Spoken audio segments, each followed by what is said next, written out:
Alors, nous sommes dans l'algorithme Glouton. Donc, j'ai utilisé Python Tutor, on trouve sur Internet, qui est très très bien, qui va nous permettre de visualiser l'exécution. Donc, j'ai une somme que je dois rendre en pièces ou en billets, qui est de 53 euros. J'ai un système de pièces et de billets, je l'ai mis dans l'ordre croissant. J'utilise cette fonction-là de Python, qui est une méthode, parce qu'on est en langage orienté objet, qui en fait inverse l'ordre des éléments de notre système. J'ai défini une fonction glouton. Je vous la commente rapidement. J'ai une liste de monnaie qui pour l'instant est vide. J'ai une somme restante qui pour l'instant est initialisée à la somme de départ.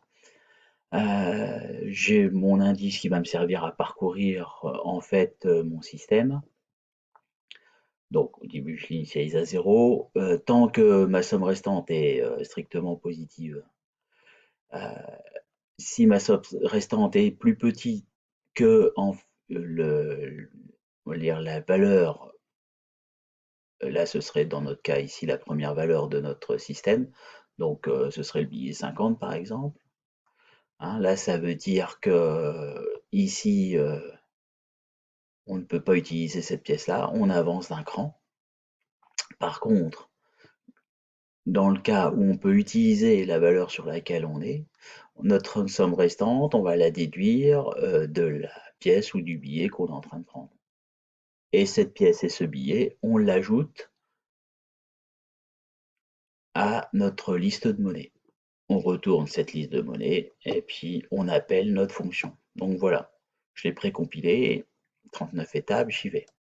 Donc les premières étapes, regardez, il crée donc, initialise la variable système. Vous voyez, il a inversé l'ordre de notre variable système. Il appelle notre fonction. Voilà. Il initialise toutes les variables.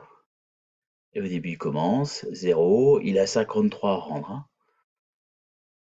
Donc 0, il vient de le prendre comme valeur possible. La somme restante maintenant est de 3 euros. Il met dans monnaie notre billet de 50 euros et il continue. Donc là, normalement, va passer le 20, le 10, le 5, puisqu'il va pouvoir prendre, il lui reste 3, hein, donc il va aller jusqu'à 2. Donc je vais assez rapide, mais vous voyez, regardez la flèche rouge à gauche. 5, I égale 2, I égale 3. Pour l'instant, il ne peut pas prendre les billets et les pièces qui sont devant lui. Là, ça y est, I égale 4. D'accord? Il tombe sur la valeur 2 euros. Il prend cette valeur. Il lui reste 1.